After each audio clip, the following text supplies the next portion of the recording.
Iceland has a very long, encapsulated tradition. Some of its traditional folk songs can be traced as far back as the 11th century. Icelanders passed down their folk songs orally, and it wasn't until the 19th century that these folk songs were formally recorded and cataloged. Icelandic music remained highly secular because of the geographic location and that they were isolated from most of the world. Traditional folk songs covered a very wide range of topics: love, harsh winters, masculinity, sailing, and even mythological creatures such as elves or trolls. These folk songs were often humorous. We have decided to take a trip to Iceland's capital in order to learn more about the rich culture and diverse music of Iceland. Over the course of our trip, we will go to many concerts featuring some of Iceland's most popular music groups. Because of Iceland's geographical isolation, they received very little outside influence from European nations until the 19th century. There are two instruments that are known to be unique to Iceland: the langspiel and the viola. The langspiel, a drone zither quarterphone, can have 1 to 5 strings, but usually only has 2. The melody is played on one string, while the other is used as a drone. The langspiel is often referred to as Iceland's quintessential national instrument.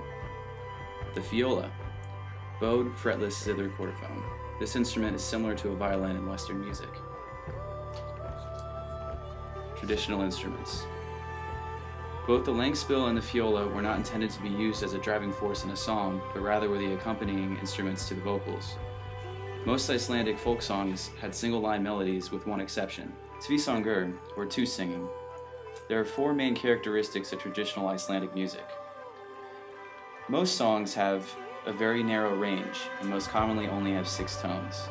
This simplicity places emphasis on lyrics. Also, these songs make frequent use of the augmented fourth, or the devil's note. These songs usually have a pendant rhythm, which is very slow and steady, because more complex rhythms would take away from the centerpiece, the lyrics. These folk songs frequently use fermatas or pauses to place emphasis on lyrics.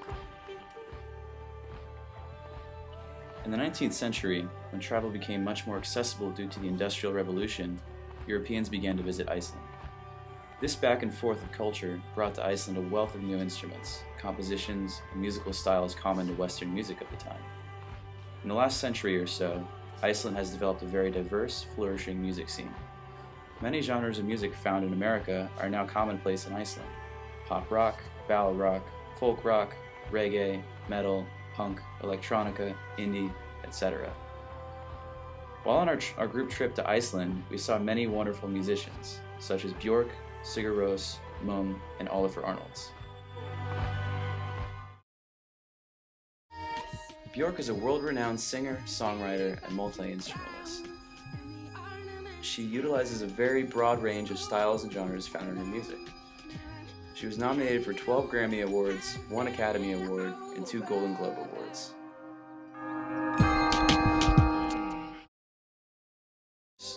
Sigur Rós is a post-rock experimental band from Iceland. The lead singer of Sigur Rós, Jon Bergson, uses both English and Icelandic in their songs. Interestingly, Bergson employs the use of vocables in his music, as well as vonlenska, a term used to describe unintelligible lyrics.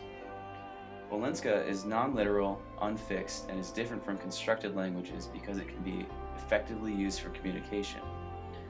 Vonlenska has also been equated to gibberish vocals that fit within a musical context.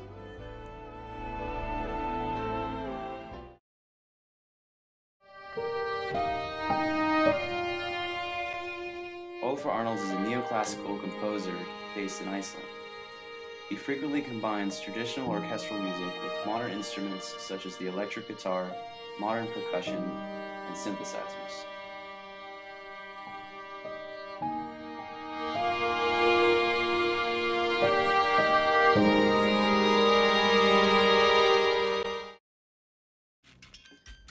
Mum are an experimental folk band from Iceland. They utilize many different textures and timbres in their music. Also, Mum uses glitch or breakbeat styles in their music.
till the sun